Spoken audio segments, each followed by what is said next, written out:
Who in this beauty? Yeah, I sit on top of it.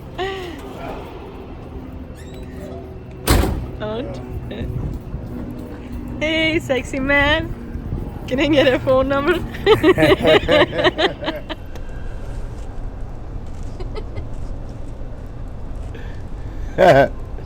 Look at that grill. Yeah, right? Dun, dun, dun.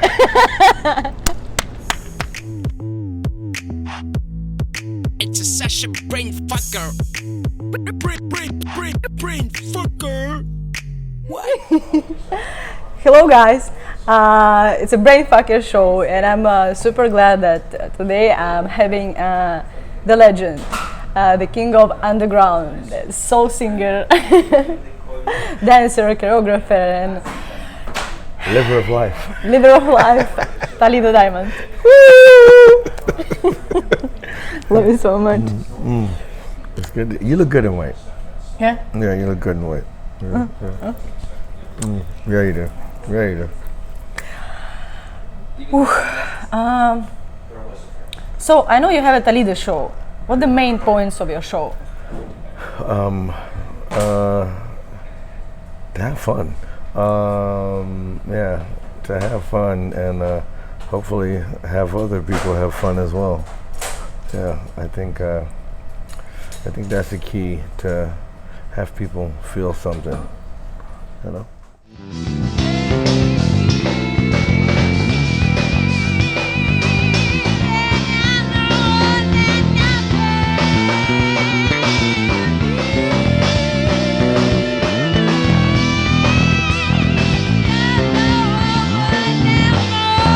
And her hair's all down in her face. He leaves his shadow right there in the place where everything turned to liquid. He goes inside 7-Eleven, gets a Slurpee and sips it slow. Because they're twisted.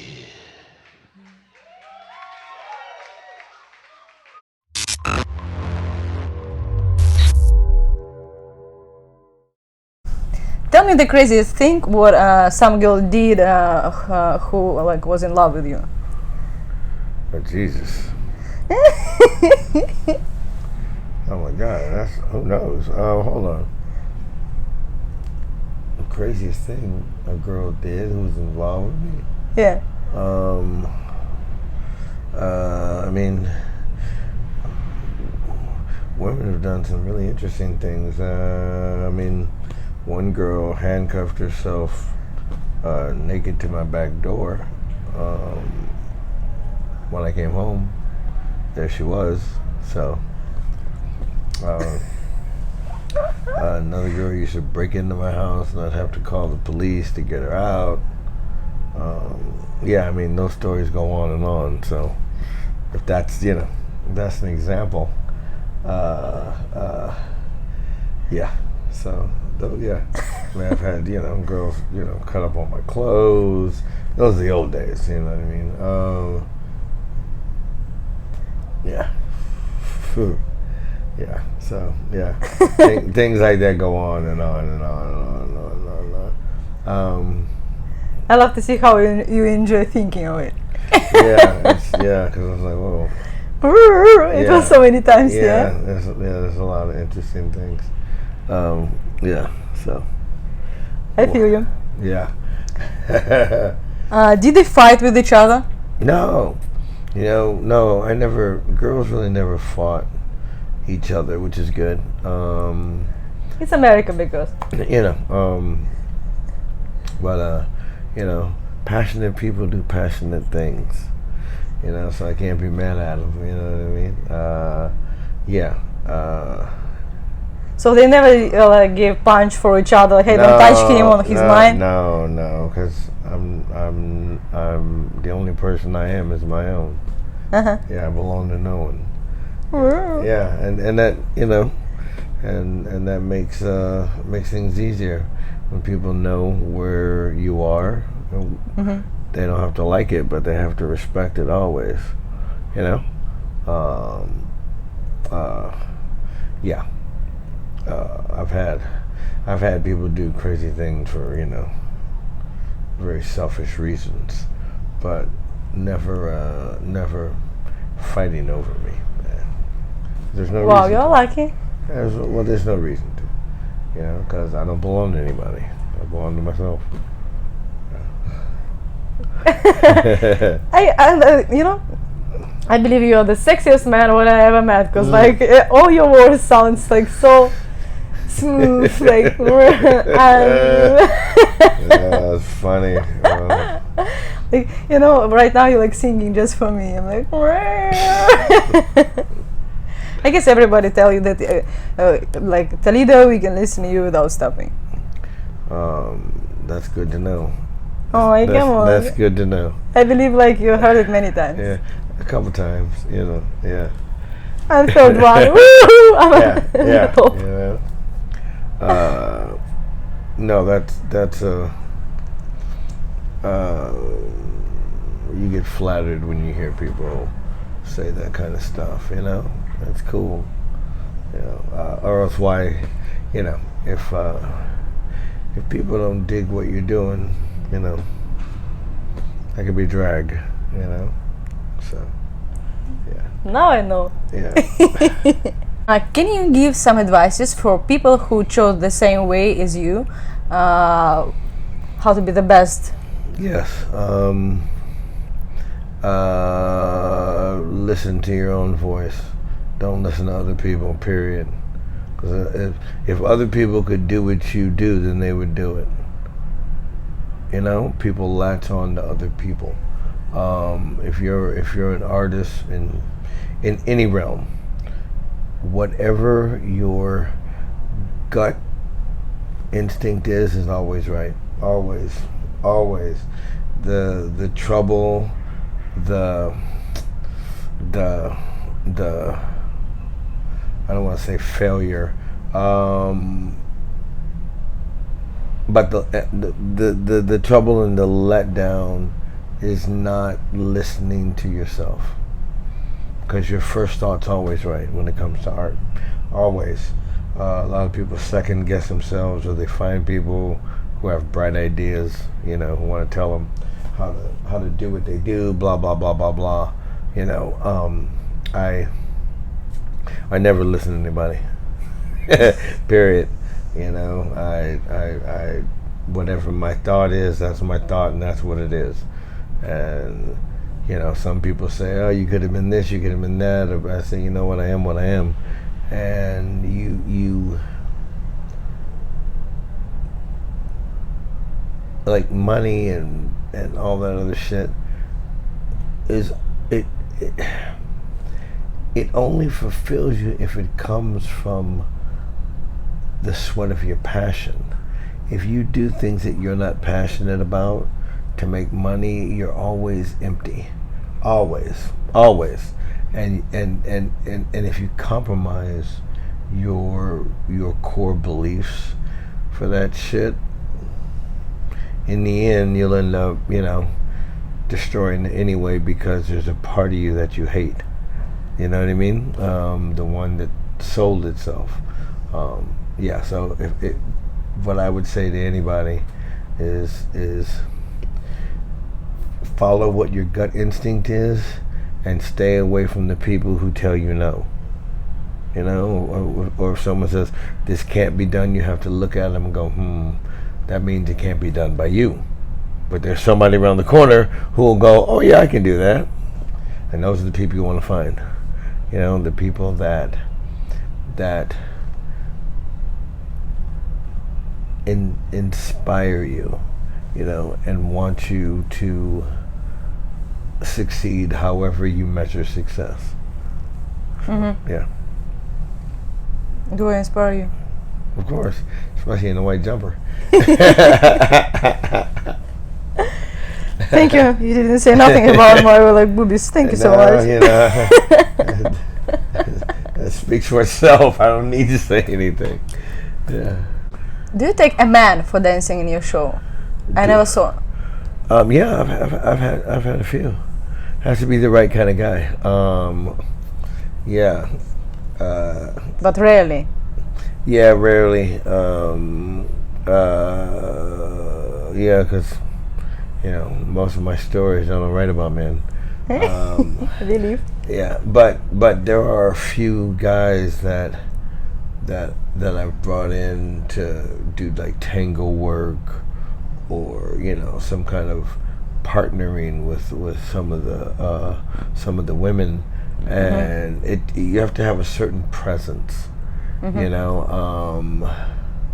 I think it's hard to find, but when I find it, I relish it and embrace it.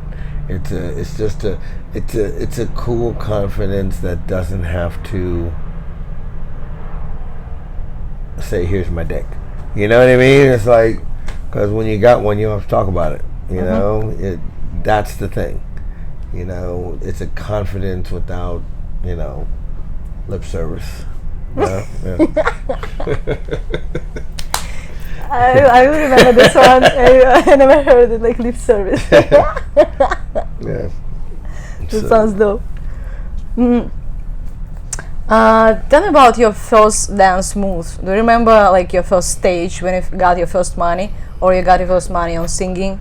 Well, I mean, yeah.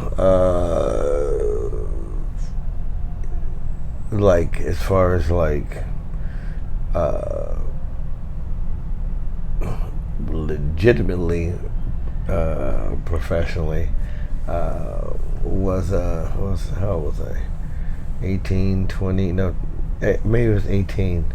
I did a music video for Pointer Sisters. Oh. Yeah, I'm so excited. Yeah, that was the first thing I got. Yeah, I got paid for, as far as like that. So that was really cool. I think that was it. It was either that, or I'm trying to remember which came first. Actually, yeah, that came first. Yeah, that came first, because later on, no, maybe it didn't. I did this Diana Ross special, and yeah, that's how I ended up getting my after card. And I got to work with this director, David Winters, who was one of the original cast from West Side Story. And the first time I got to work with Tony Basil and the Joffrey Ballet. And it was cool. It was cool. So that was, I think that came first. I'm trying to think which came. Yeah, that had to come, because yeah, that's right. That came first because videos came later. Yeah, so that was the first, time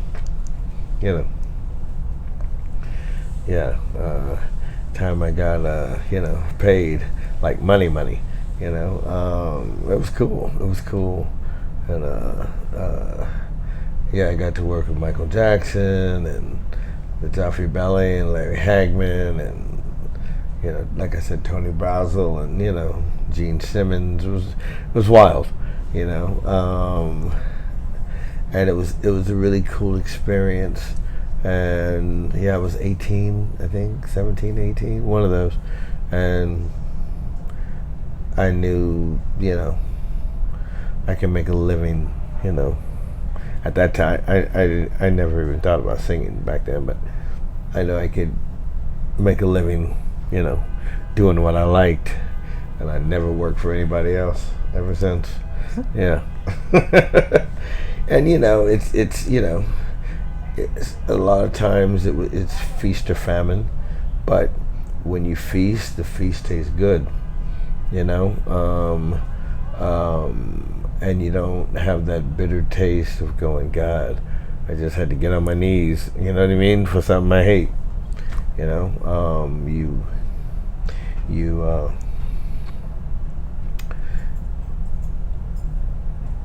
There's a different feeling to when you go, this is what I want to do, and you find a way to make a living at it. Like you don't, okay, let's just say back then I was dancing.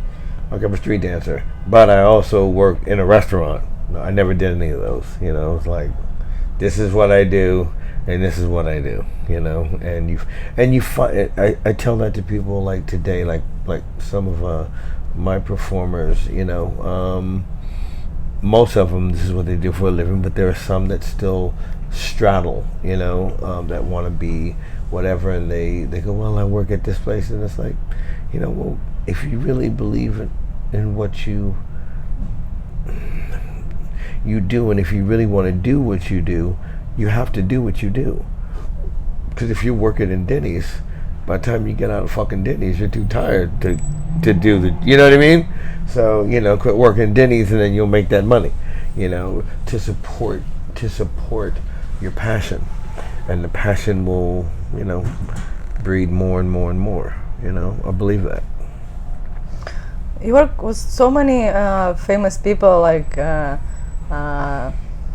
David Fincher, Diana Ross, Paula Abdul, like Janet Jackson. Like, how they found me? You know, well, yeah. When music videos came along,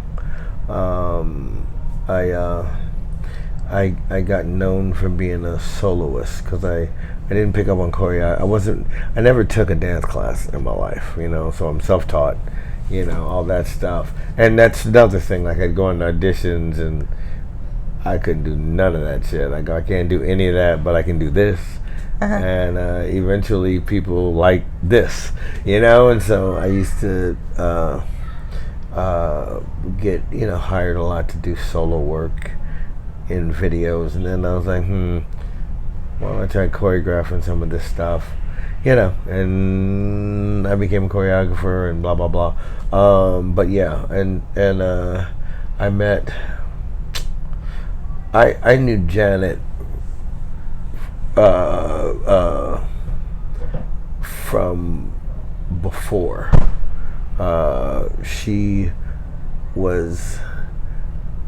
Her boyfriend was a friend of mine. So, you know, that's how I first met her. And then at the time, I'm trying to think, things get jumbled up in my head sometimes, but I think I did Paula's first because I knew Paula since she was 18. I saw her walking down the street one day. I was like, stop, come here. She said to you, or you said to her? I said that to her. I just hold up, come here. And we became friends, and, you know, blah blah blah. And then she used to be Janet's choreographer. And then, you know, whenever the whole thing happened with Virgin Records, and Janet moved and went to another label, they took on Paula, and she asked me to do her first video, you know. And ironically enough, David Fincher was the director, and that was his first, you know, video. That it was his directorial debut, and it was cool. Like, you know, we came in the night of the thing, and just, you know, they let me do what I wanted to do. I was like, cool. And so yeah, so I did that first. Then I did that's Rhythm Nation. And then from that, Janet's people recommended me to Terry Mugler, who was directing the video for George Michael's. And so they flew me out to Paris, and there was one with all these models and stuff, and I ended up choreographing that and hanging out with Terry Mugler, and it was pretty fascinating. But, you know, one thing leads to another, you know. Yeah. And one of the coolest things in Paris was like my last night there, one of the guys who was one of the dancers goes, "Hey man, you want to go you know, to this West African restaurant?" I was like, cool. I've never been to so we go, and next thing you know, we're at Grace Jones' house. So that was cool. That was really cool because I love Grace Jones, you know. So, and the funny thing is, it happens. I don't want to say accident. I want to say chance, all these things happen by chance, but the reason they happen by chance is because you took a chance to be in a position to have chance happen.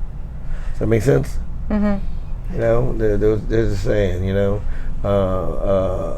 man who never had a chance never took a chance. You gotta take one to get one, you know, because you never know what's gonna happen until you go wherever it is you're going. You know, man or woman, you know what I mean? I say man because, you know, I am a man.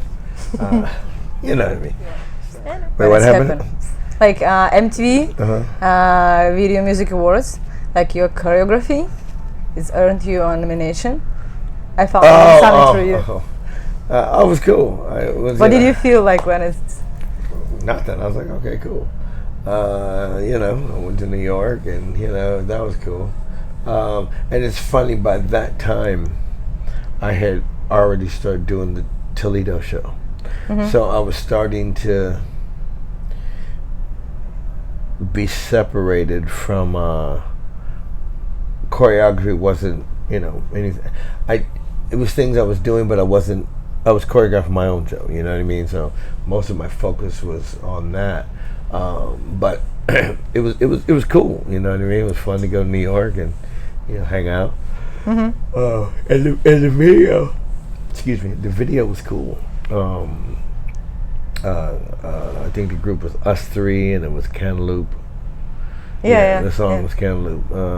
And Charles Whittemire, I think, was the director. He was a cool guy, and we did a few different. And he was real. He had a real cool artistic edge to him. See, in the early days of video, it was so cool because nobody had honed the formula yet. You know, like if you look at videos now, they all look the same. They look the same, they sound the same, and it's just like, so what? You know, it's like, and there was so much diversity then, because the medium was new, and directors, you know, came at it with an artist's eye. You know, everybody was an artist, whether it was the, you know, the director or the gaffer or the sound guy, you know what I mean? Like, seriously, like everybody felt like they were doing their thing, and as time went on, it's like music now. It's very contrived. Like if you listen to, I never listened to the radio, but if you listen to the radio, like they all sound the same. You know what I mean? It's like you're either the first something, or who cares? You know what I mean? It's like you're either Prince or who cares? You're either Mick Jagger or who cares? You know? And so like you listen to a lot of stuff and it's just like, who cares? And you watch videos and it's like, who cares? I mean, this is my point of view. You know what I mean? It's not. It's like you don't look at one video and then the next video is something completely on the other end of the spectrum. You know, it's like the same kind of thing. The colors are the same. People are saying the same shit, and it's like, okay, like all the pop stuff sounds poppy, all the rap stuff sounds rappy, and look, you know, like everything has their look, as opposed to like, you know, like flock of seagulls, you know what I mean? Their shit would be one way, and like, you know, Men at Work would have a whole. You'd be like, what? Right? You think about the early days of video making, and the early days of MTV, when MTV was actually music television. The reason people got hooked on it because it was like, wow, every video was like something you'd never seen, you know. So didn't mean to go on a tangent. So, what do you like? What do you like? What right now is going on with music? You have something what you like? No, I never. No, I don't listen to the radio at all. You know, I don't. What do you think? What's happened? Artists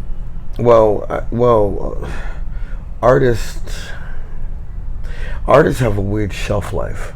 I don't know when that started. I don't know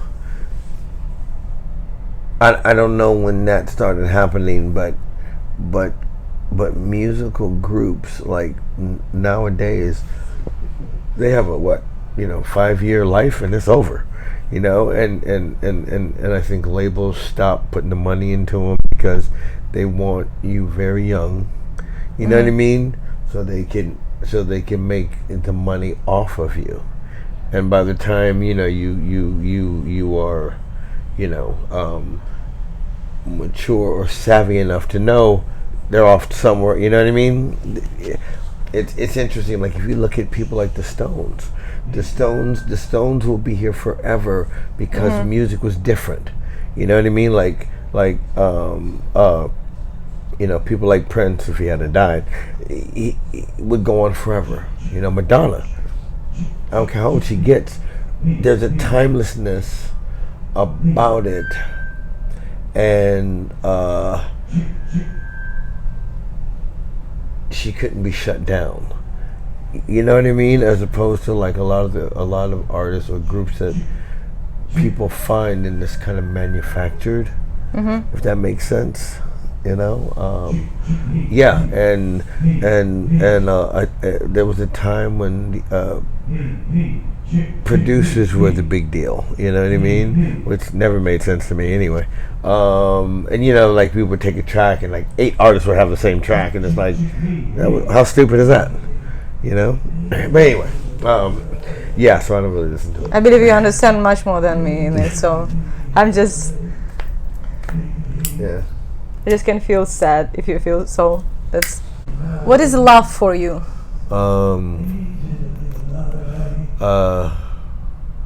It's everything.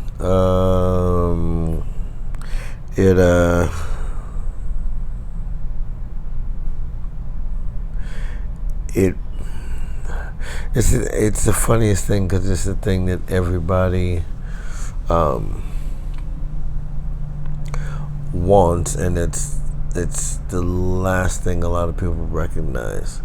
Not just romantic love, like just love.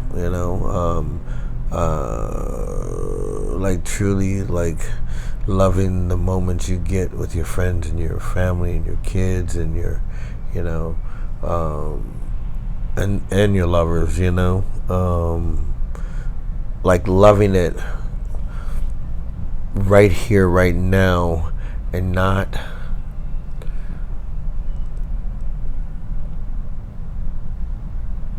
trying to put a condition on it. It's like, I love you as long as we're fucking each other. You know what I mean? So, because if that's the case, then how much could you really love me? You see what I mean? And like if I love you, I'll love you and whoever you may leave me for, or who else might come in your life, because the thing is, whatever makes you happy is what should make the other person happy if you love each other. Like, because love should have that. It's easy to say, I have unconditional love until someone goes, guess what, I'm fucking your best friend. It's like, oh shit, let me reevaluate. Seriously. So yeah, love for me is that thing of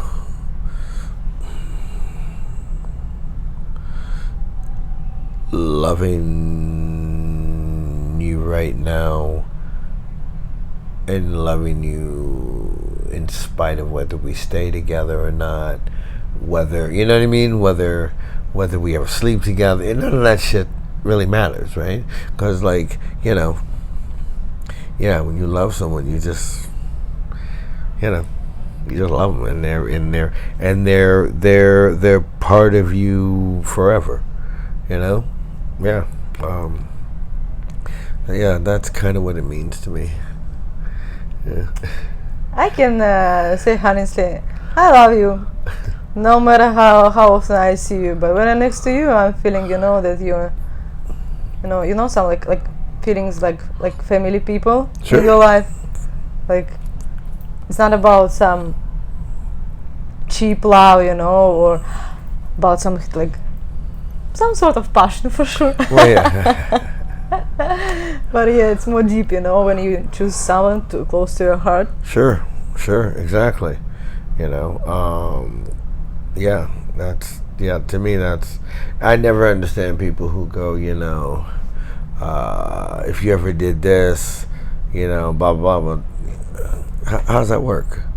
You gotta love the fuck ups, the letdowns, the choices people make. Otherwise you're loving a representative of love. You're loving what you want to love in someone, not who they really are. Because people are strange and people change all day. Like I love my smokes too. Do you remember your first love?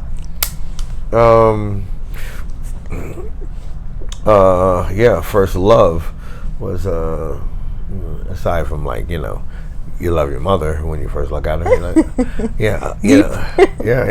Because of course, that's your first wow. But yeah, my first love was Carrie Carlton. Yeah, she was 13. When I was 15, I think, 13 or 15. No, I was older than her. And she's the first girl that I did everything with. Got in trouble with, played hooky from school with.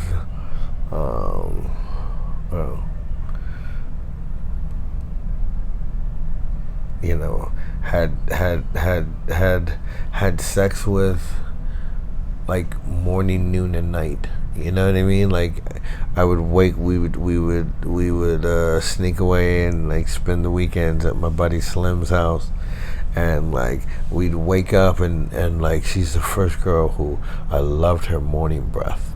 That thing just made my head spin, and then we're fucking. You know what I mean? And she's the first girl that I,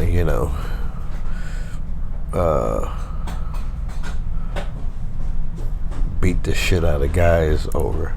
Not for her, like we were at Christmas Lane Parade one year, and these guys were saying the wrong thing to her. You know what I mean? I'm like, you guys gotta be cool. And then one of them grabbed her, and I just threw him through a window. And next thing you know, this big fight. But she's the first one that that you just want to.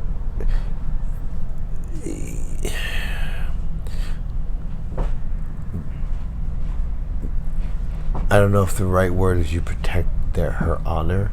Maybe that's the right word. Yeah. Or she was the first person that I knew I'd be willing to die over. There we go. Mm-hmm. You know what I mean? And she set the bar for everything. Yeah. How long you were together? A few years. In junior high school. You still friends, or you lost connection? I lost track with her. It was a long time ago. It was junior high school. But some people. Yeah, there's a couple people who are still in my life from then. Not many. Some are dead. Whatever. Blah blah blah. But yeah, we lost touch. We lost touch somewhere around the time I was 18 or 19. Yeah, I don't know what happened to her. She just disappeared. Yeah, but yeah, she was the first one. She was the great one. She was one of the great ones. It's so sweet, how you talk about it. Yeah, because when I think about it, I still remember it like it's right now, And that's a great thing to love someone and have that feeling still go with you, people talk about love, and some people get bitter. Blah blah blah blah blah. Comes with the territory, you, If you're not willing to, have your heart broke, why have a heart? Sex on a first date is okay for you, or friendship first? That's what. Whatever comes first, right? Yeah, I'm always amazed at people who try to make protocol for sex is a funny thing in and of itself. When it says it's happening, it's happening. Right? You could be walking in the market and you know, you just see someone, and next thing you know, you're fucking in the, you know, fruit aisle. I say this from experience. You know, because it's a sex is the thing that calls you. You know, like it calls you. You know, it's not a pre-planned thing. It's not a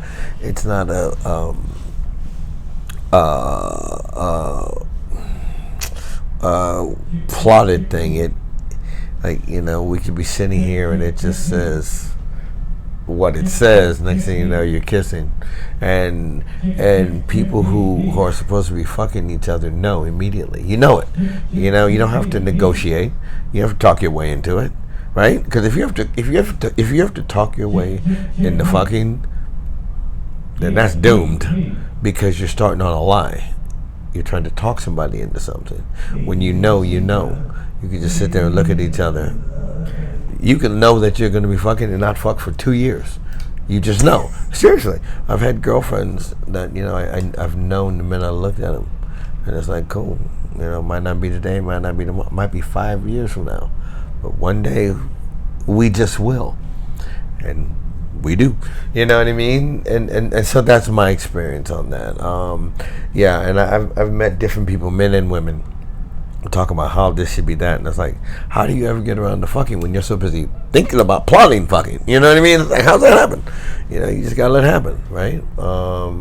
Yeah, and yeah, the magic is in the calling. It's in the calling, because when it calls you at the same time. It calls you and whoever you're about to, you know, have sex with. It calls you at the same time. It's like a Rasputin's whisper. I'm serious. You know what I mean? And there it is. Yeah. So, it doesn't matter what comes. You know, whatever comes first comes first. Yeah. No, I agree. Like, for me, like, friendship first, it means I don't want you. How do you keep your erection under control? Because your dancing is very sensual. Well, because when I mean, all these like almost naked girls around you, like, I can cover it. How you can? You know,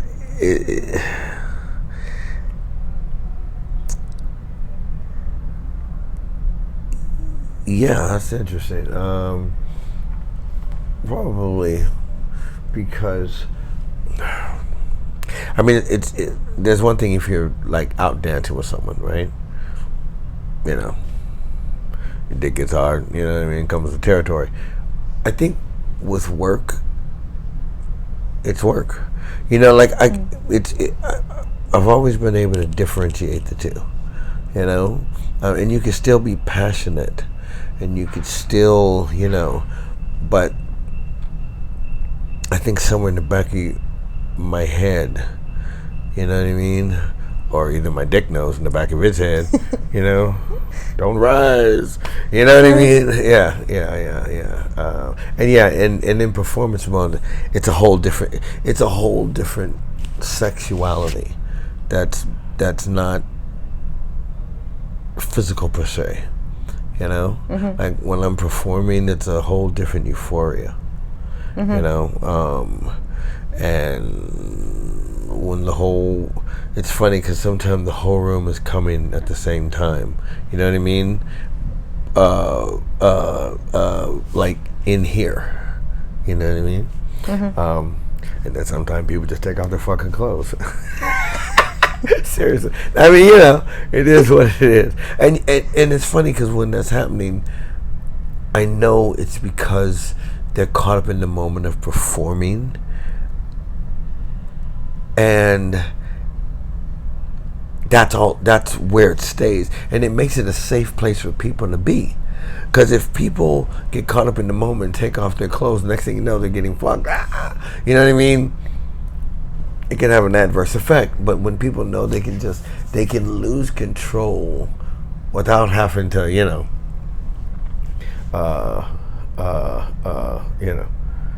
end up in a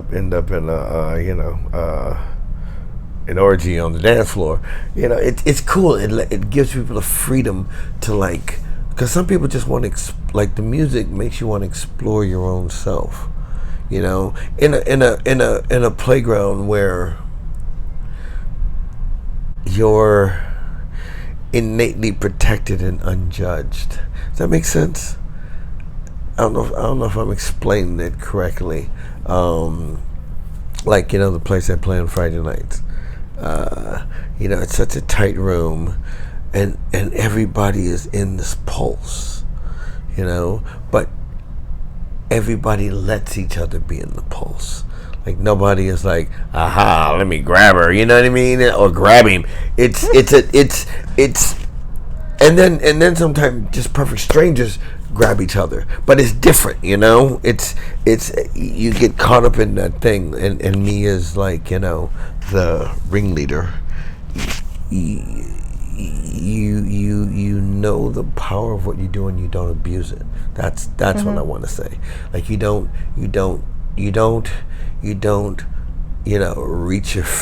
reach your hand into someone's soul when it's the most vulnerable.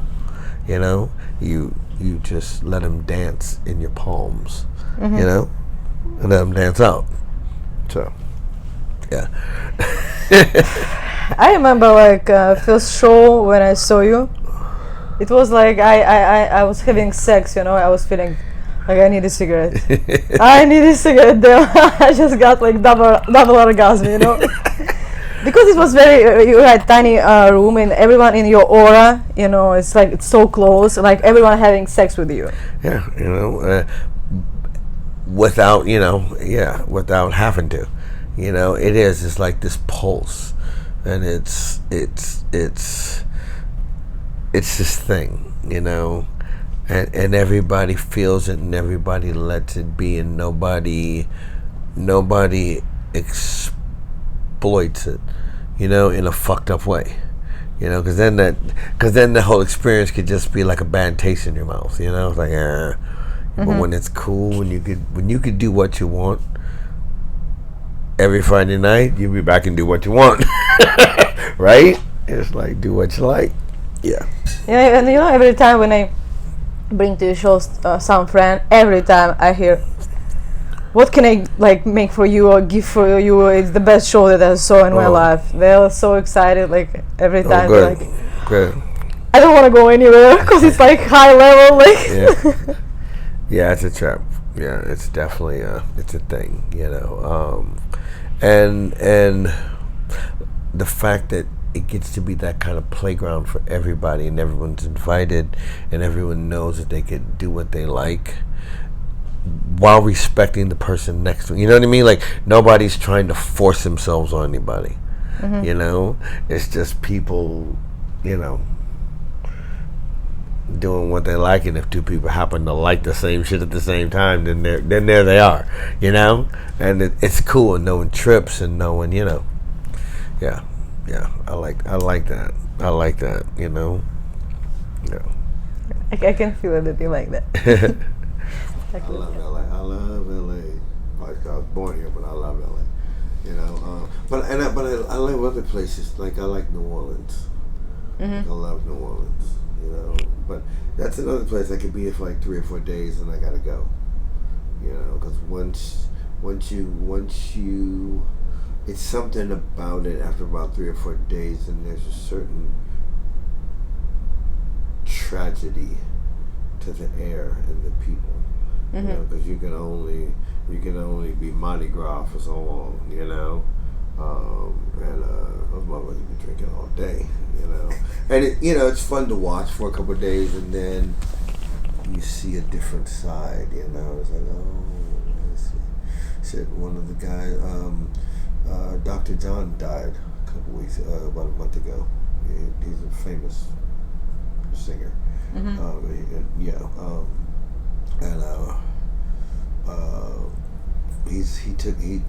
when we used to play together at the House of Blues, and he goes, "Hey Toledo, man, I gotta take you down to Meyer, the Hatter, the baddest Hatter in New Orleans."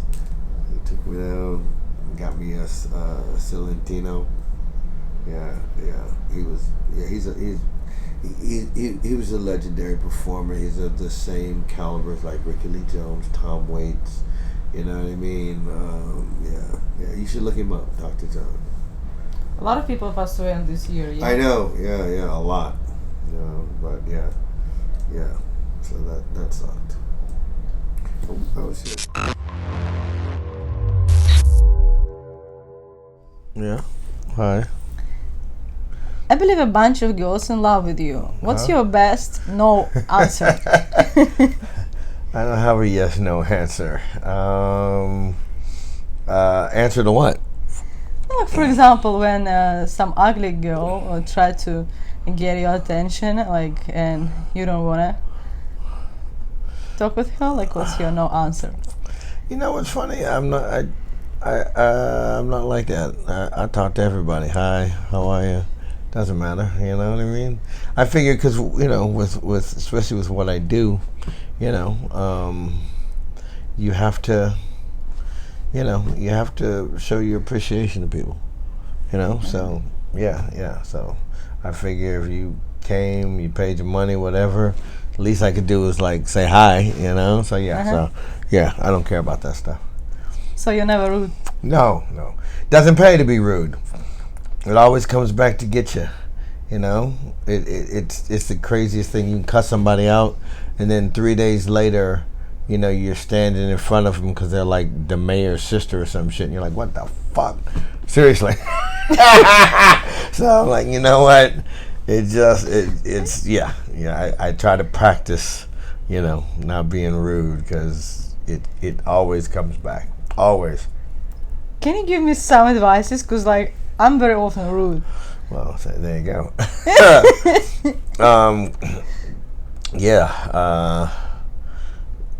Like having good breakfast works.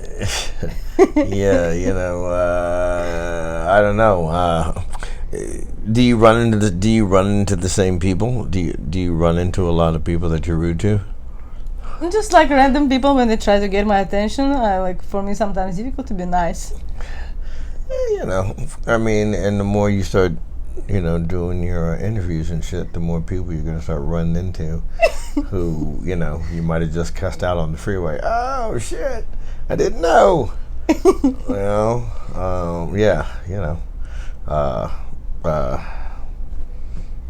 Just take a second and go, you know what? I might see this fucking person again.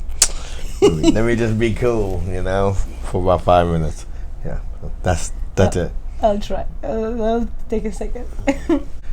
In your genetic program, I saw the special code about increasing the population of the Earth. Okay. So how many kids you have? 4. Yeah. So you did your program pretty good. I guess. I guess. Yeah, 4. They're all from one woman? No. 4 kids, 4 moms. Yep. 4 understandings. Yeah. So, tell me more about your kids, please. Shit. They're cool. Do you remember them? Yeah. My 2 oldest are 23. My son Santino, my daughter Olivia, and my 2 youngest is Alessandro and Halo. And they're 13 and 12. So 3 girls, 1 boy. No, 2 and 2. 2 and 2. Then they came boy girl. That's how they came. Seriously. Yeah, I was like, wow. You friends with them? Yeah, of course. You're talking about the mothers, right? I mean, of course, I love my kids, so yeah, I'm friends with them. But yeah, I'm friends with the mothers, which is good. And they're all married, which is even better. I mean, they're married now. They weren't married then, So yeah, they're all married, so that's all good. Which makes it easier to be friends. You have more kids in plan? No, I didn't plan on those. So, that's not in my. Then again, if they come, you play the hand you're dealt. So I don't think about that one way or another. Yeah.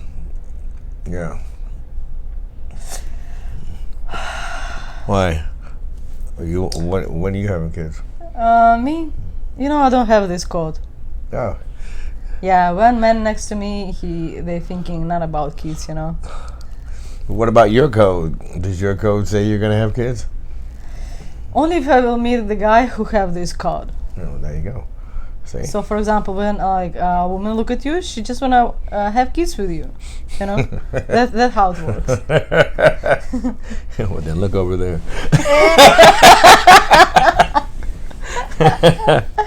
I'll try not thinking about it, okay? That's funny. I'll try deeply. Toledo, please, That's no funny. kids right now. If I ask you to sing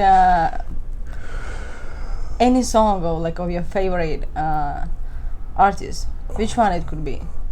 Shit. Wow. I don't know. Who first on your mind? My tastes are so, they vary so much. From Barbra Streisand to Ludacris.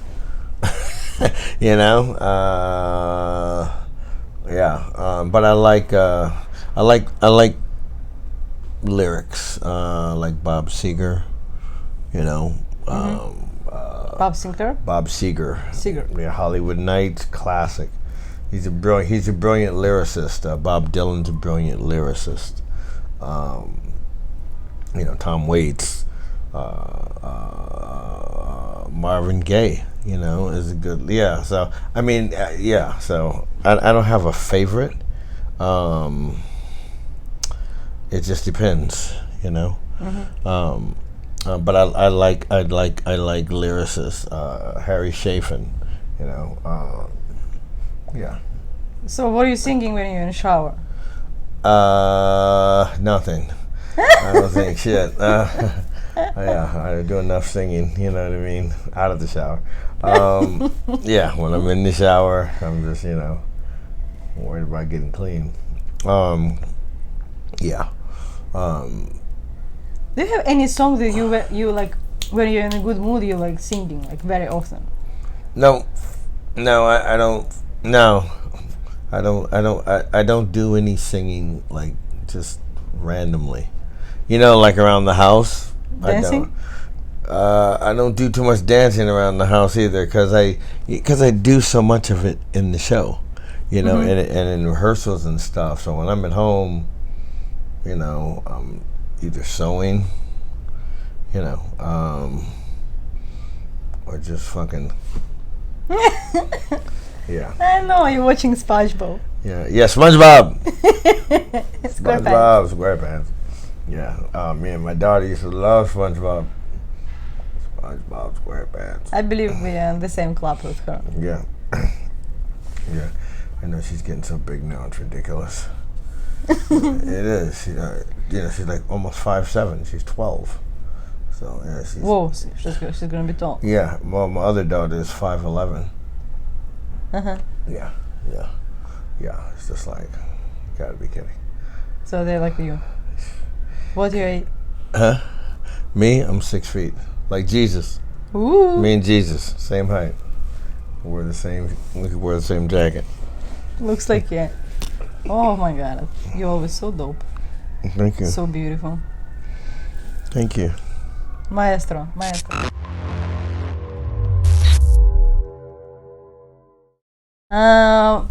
Look at me, man. What's your main fear? My main fear? What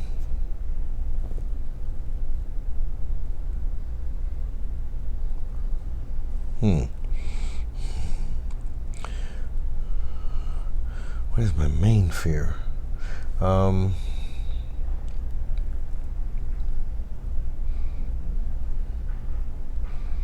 don't know what my main fear is. Because I always remember to be afraid. Yeah, I guess my main fear would be forgetting to be afraid. Because when you're, a certain amount of fear keeps you on your toes. It keeps you from becoming complacent. It keeps you from becoming a pompous asshole. Yeah, yeah. Yeah. So if I had a main fear, that would probably be it. You know, is to forget how to be afraid. But that's not my problem because I always remember to be afraid. Seriously. Yeah. So. So not just losing me forever, like your main fear. No, I figure we're kindred spirits, so you can never lose that. They always find each other. Yeah, through time and time again. Yeah. Very deep. Very deep. Yeah, I believe in it. Do you believe that they've had like past lives? Sure. Why not? Because there's so many things that go on in your head, and you've seen things you've never, that you haven't seen in this lifetime. At least me, or I'm attracted to things that seem otherworldly, or I'll look at places, and there's an interesting familiarity about them, and I know I've never been there, but there's something about them that you instinctively know,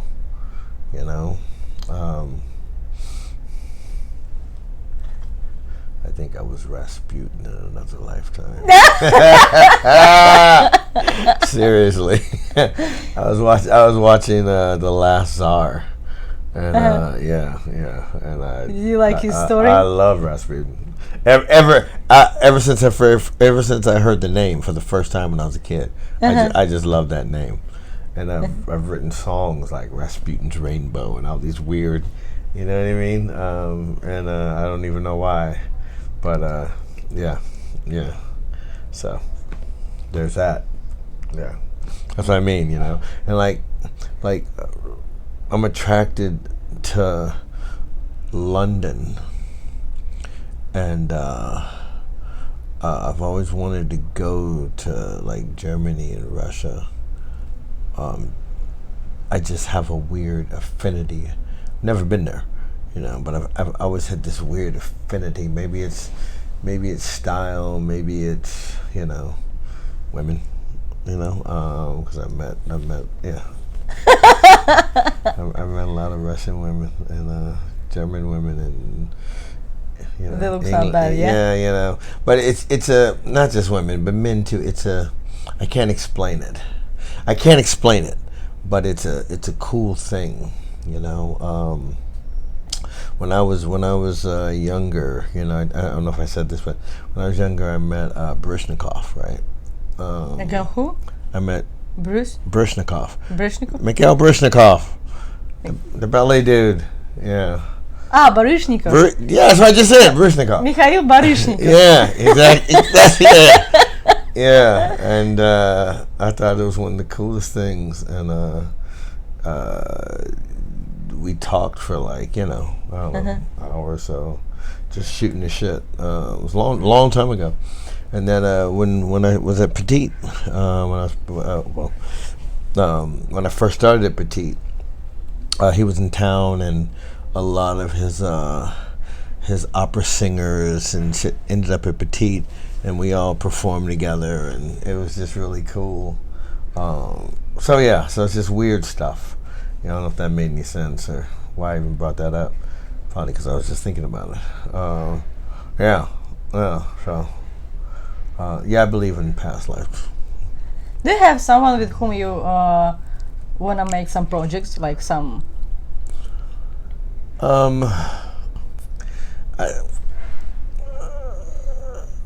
Like some dream person, maybe passed away already, or someone who's still alive.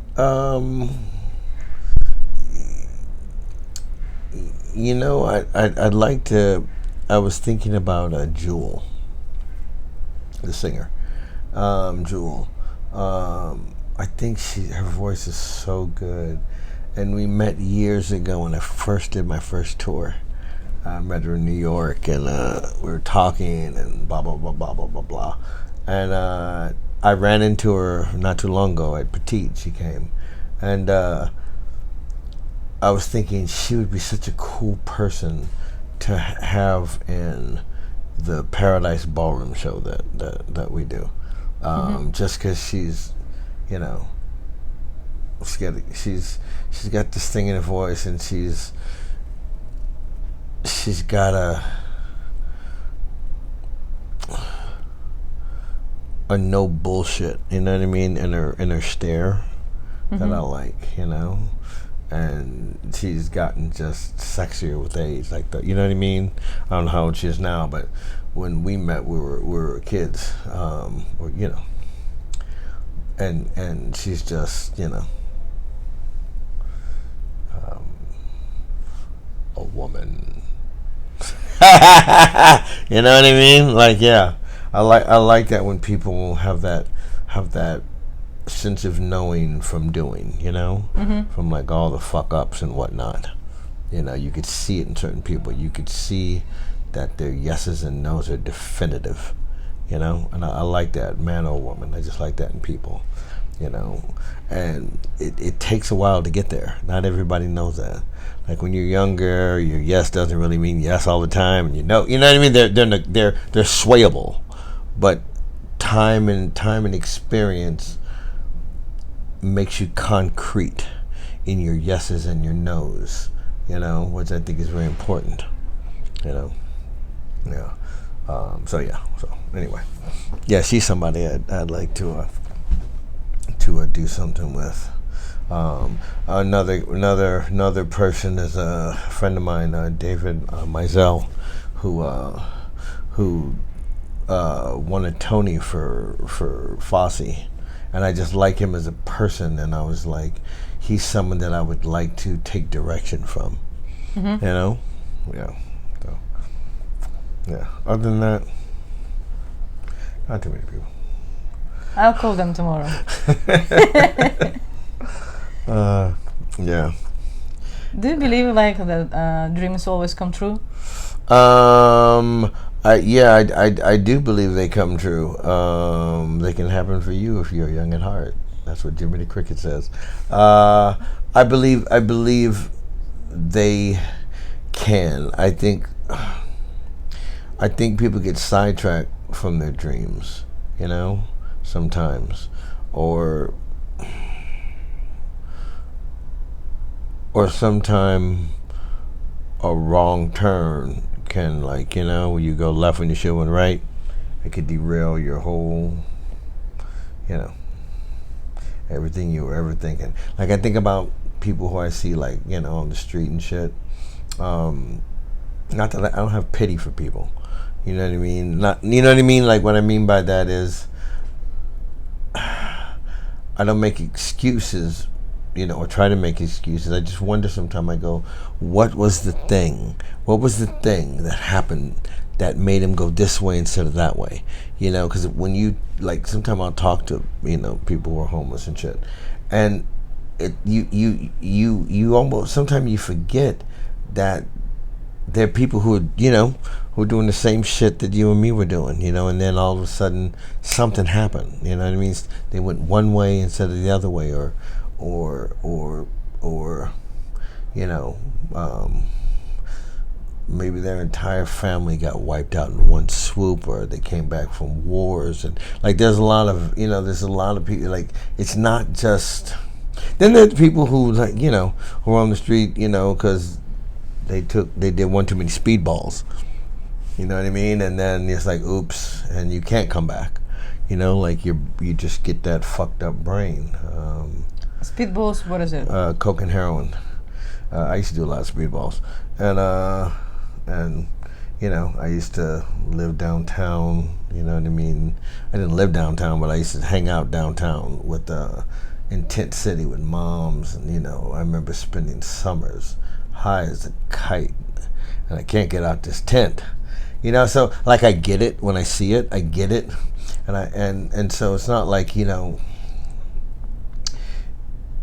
I don't feel sorry for people, but you wonder what it was. I don't look down on people. You know what I mean? Because I go at that could be me. That could be me. It could be you. It could be any fucking one of us. You know, you know. And then by the same token, I go,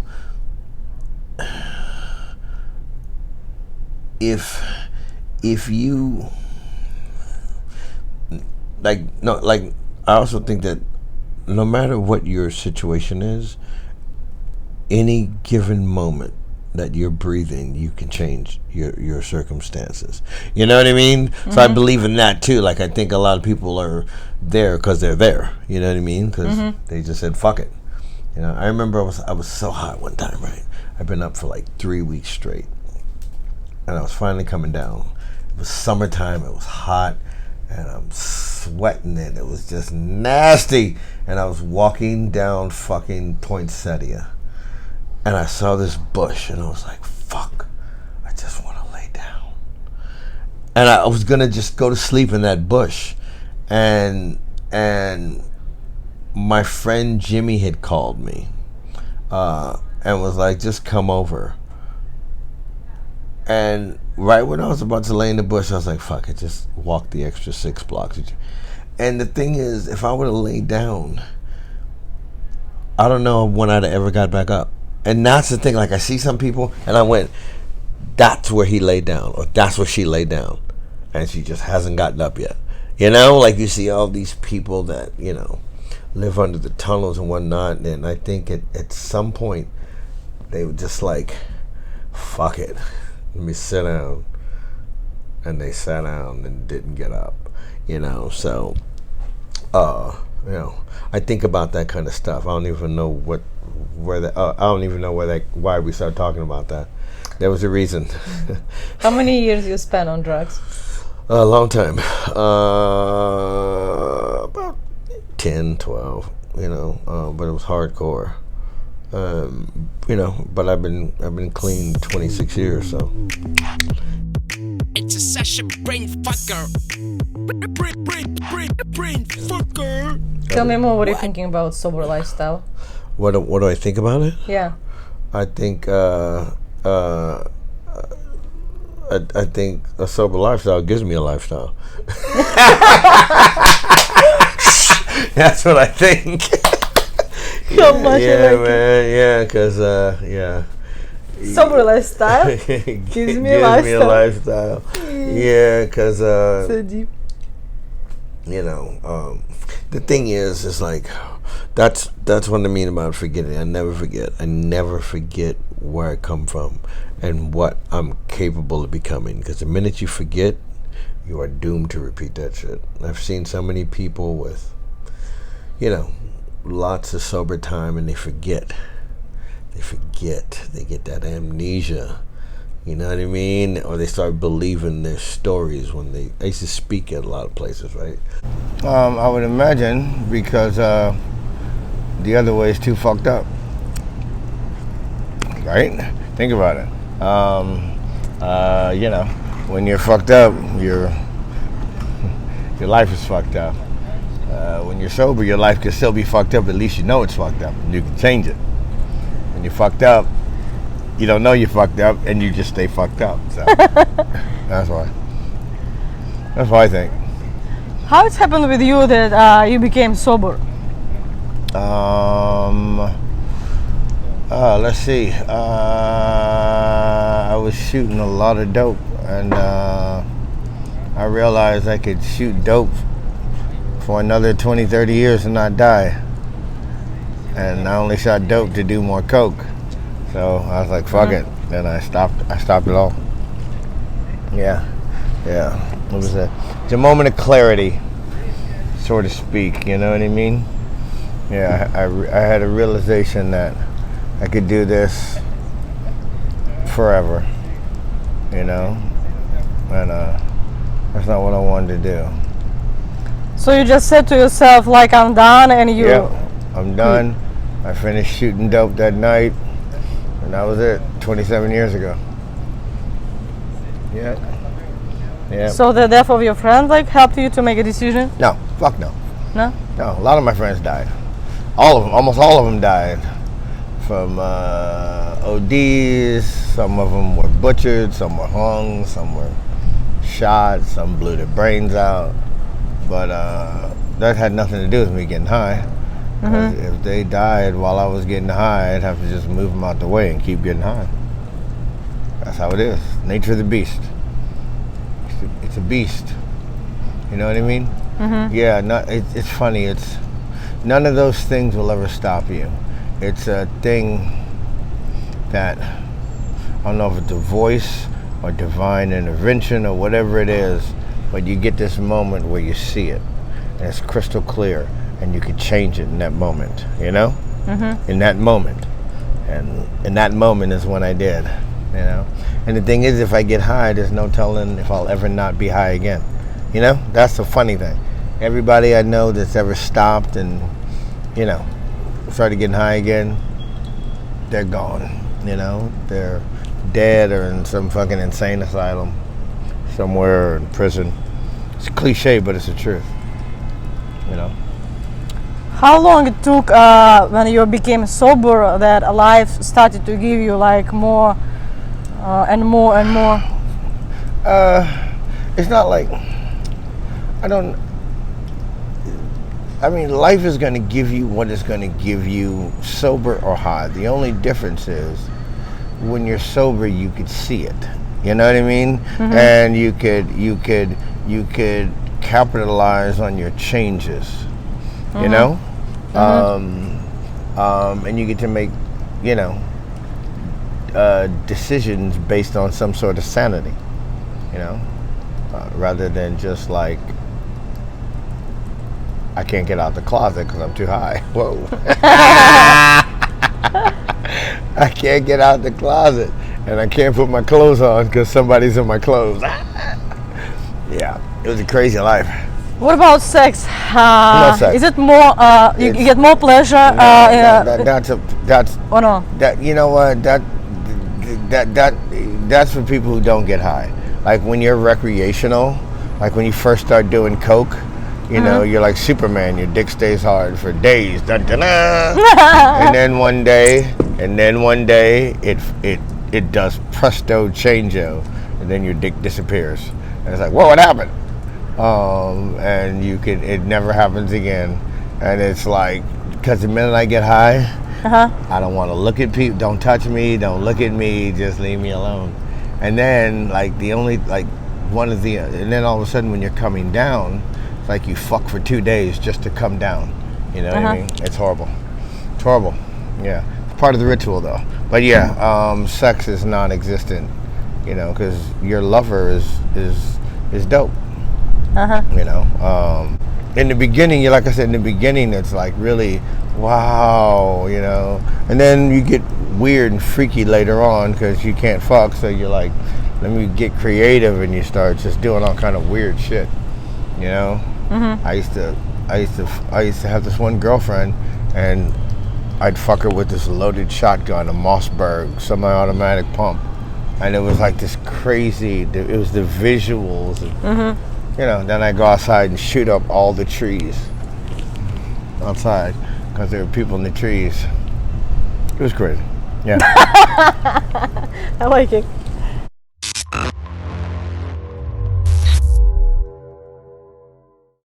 What's the wisest thought you have ever heard? The wisest thought I've ever heard. Shit. When I was a kid, they said, and I couldn't believe it, don't smoke weed, it'll lead to heroin. And I thought, that's silly. And all of a sudden, years later on, when I remember when I used to smoke weed, and it led to heroin. I should have listened. How'd they know? One day I was doing a speedball, and I thought about that. I was like, wait a minute. I remember when I was a kid, they said, weed will lead to heroin. It did. Oh, fuck. So that was one of the, yeah. Who said that? I can't even remember who said it. It's just one of those things that you, when you were a kid, you know, it's like a wives' tale. You know what I mean? That came true. You know what I mean? It's like, you know, well, watch out for the boogeyman. You know what I mean? The next thing you know, what the fuck? There really is a boogeyman.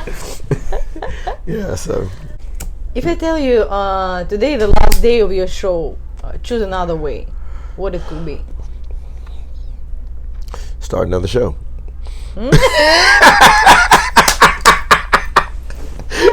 There it is. Yep. That's what that would be the answer. Oh, really? It's the end of this show. Looks like I gotta start another show. Have you ever thinking about it? Like, I'm done with all these like shows. I want to do something No. super different. I love what I do. I love what I do. That's why I do what I do. It's funny because it's the longest running show in LA.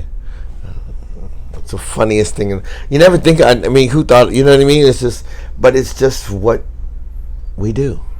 You know, and so many things have spawned off from it. And obviously the show has changed from the first. And the thing is, as long as your mind is open to change, you will always change.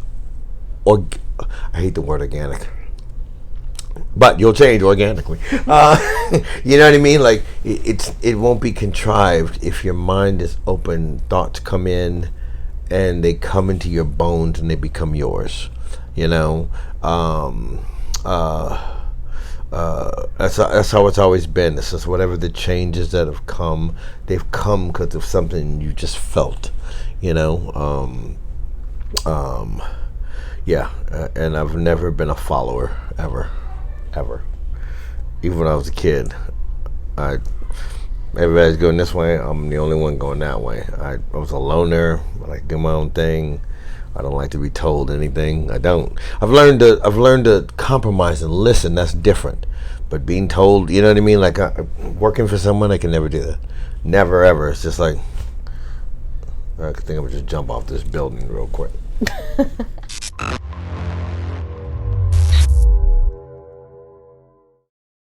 Are you religious? Not really. I mean, I believe in God in some way, shape, or form. I don't know what it is. I definitely don't believe in, the God with the beard. Uh-huh. You know what I mean? Or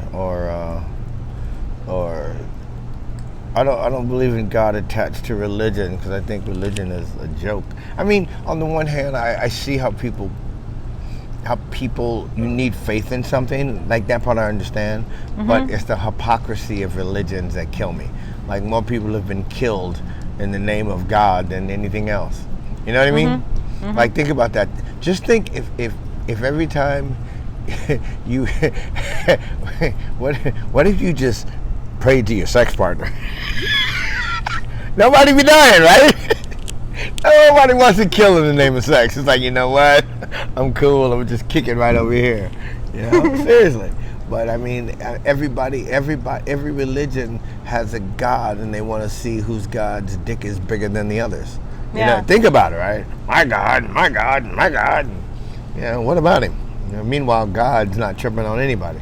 You know what I mean? It's just kicking it, probably smoking a cigarette, watching the world go by. So and religion's a trip, man. And when you think about it and think of what it was created to control the masses, right? I totally agree. Yeah. Yeah. You know what I mean? Listen. Yeah. Carefully. It was.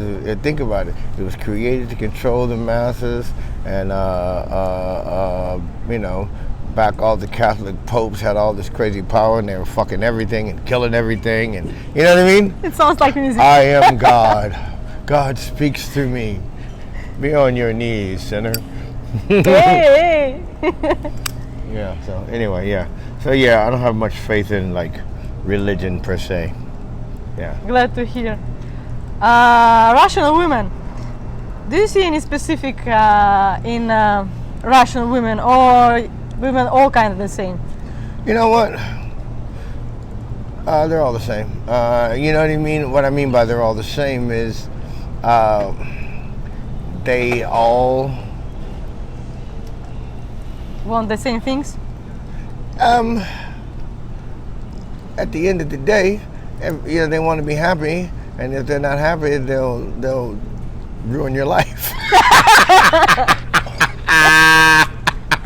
As they should. I mean, you know, I've known a couple of women in my life, at least one or two, and you know, at the end of the day, if you're treating them with respect, and they got a smile on their face, all is good. You don't, and once the fucking stops and niceness stops, forget about it. Forget about it. You got a mortal enemy for the rest of your life. You know, and I mean,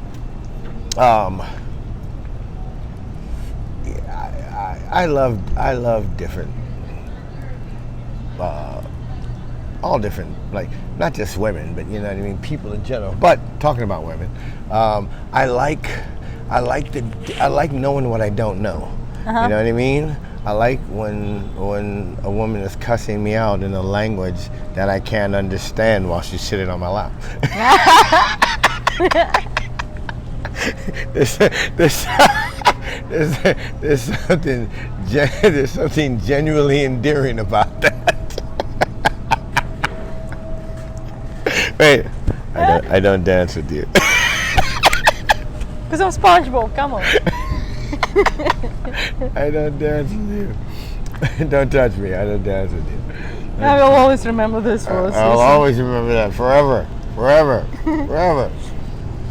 Remember how everyone was laughing, you know? You were singing pretty seriously, you know, but everyone, you know, was feeling because you was remembering what it was about. Oh yeah, yeah, and only you and me knew. Yeah, it's so cool. Right now, I want to give you like 30 seconds. Can you send your like own message to the whole world? Yes.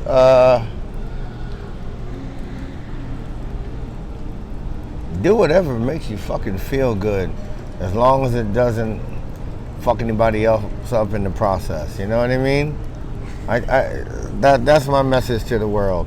If you got dreams, live them. There's nothing worse in the world than dreams denied. You die inside. Whatever it is, whatever you're passionate about, whatever you have in the back of your head, shit you didn't do, it's never too late to do whatever it is. That's what I know as a fact. As long as you're breathing, you can do anything you want to do. That is a fact. You know what I mean? And so many people get bitter because they had dreams, like childhood dreams, right? Or teenage dreams, or I want to be a singer, I want to be a dancer, I want to be a mathematician. You know what I mean? Whatever the fuck it is they want to be, and somewhere along the way, they get sidetracked. You know what I mean? And then, like, you know, life kind of like just builds itself on whatever that dream was, and the dream is like this. And and you could always tell bitter people because you look in their eyes and there's something that's hollow, but there's something that's still got this weird flicker. Yeah. And more times than not, everybody I've ever met who went back, and you don't have to make a career out of it, but just fulfilled whatever the dream was, they are a happier person to this day. You know? That's for sure. So, my message to the world, be happy! Okay. And have sex. I will repeat if you didn't hear. Sex.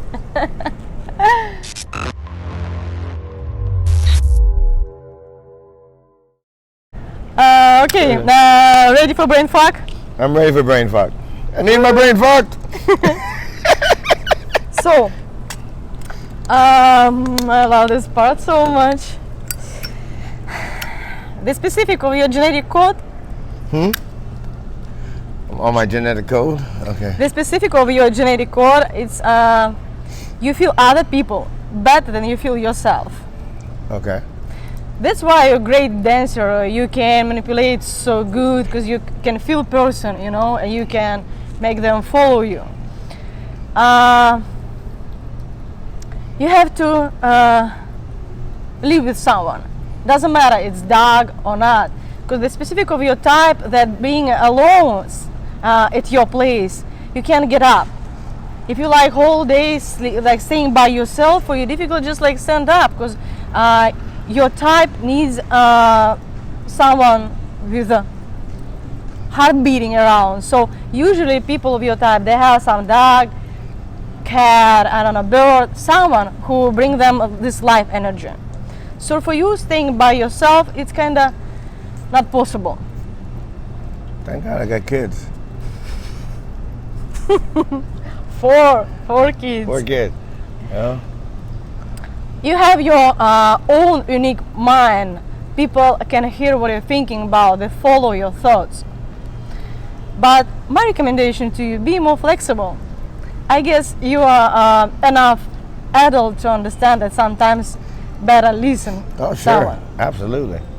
And that is an art form that is acquired through time. That is a fact. You know, your world is only as big as what you let in. Yeah. You know, the more ideas, the more experiences, the more things you don't know, your world grows. You know, and you stay teachable to the end of time. I believe that. I like that. Yeah, you have great intuition. So always try to catch these first words in your head. And you never know when enough. So for you, it was a great decision to stop using drugs. This is true. I'd be dead as the day is long. That's a fact. Yeah. So for you guys, it's enough. I will tell Toledo much more, but thank you for watching us. Bye. Wait, let's see the grill.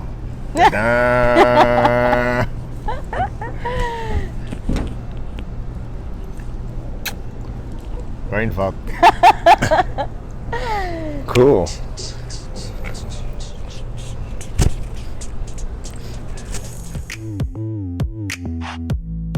It's a Sasha BrainFucker. BrainFucker. What?